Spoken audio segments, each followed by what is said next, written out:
And we'll actually show that their journeying was this route here. Here we find the Gulf of Suez, and here's the Gulf of Aqaba. And this is the Red Sea. So now we're going to go on a journey.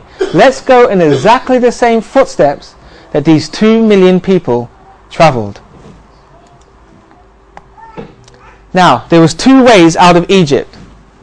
There's a way here called the way of the land of the Philistines. So while he was here, he could have gone up this route. There's also a way here called the way of the wilderness of the Red Sea, and they could have gone this way.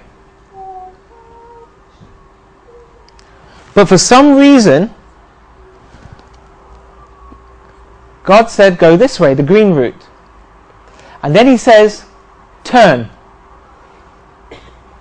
Now, it was reported that around here were garrisons of Egyptians.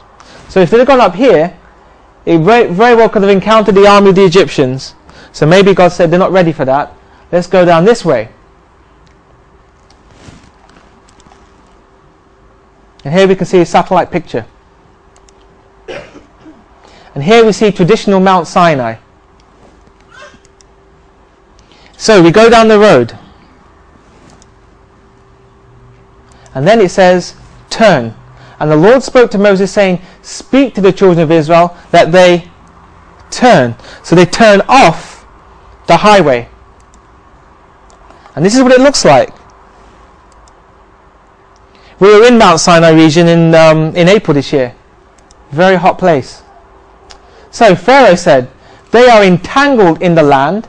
The wilderness has shut them in. So Pharaoh knew exactly where they were. He had his spies in the land. And he knew that the route, when they turned off the highway, he knew they were trapped. And this is the route. You go down. And the Bible tells us they came to some palm trees. And then all of a sudden, in the distance they could see the sea. And they travel through. This is called the Wadi Watir, by the way. And here we see a satellite picture of the Sinai region. And when people were looking for this Red Sea crossing, they discovered when looking at satellite maps that if there were 2 million people, there had to be a beach large enough to hold 2 million people. And the main place that they could see on this map was here, Nuweiba Beach. They looked all along the coast of the Sinai Peninsula, and the only place that really could have fit the scale was Nuweiba Beach. And so when they followed the trail and they said turn off, that's exactly what they found, a route that took them straight to Nuweiba Beach. And this is what Nuweiba Beach looks like. And so the people that were searching for this Red Sea crossing, they were convinced that this was the beach. They were convinced that if this was the beach, they should expect to find something under the Red Sea. What would you expect to find under the Red Sea? Chariot parts. What else? Human bones. What else would you expect? Horses.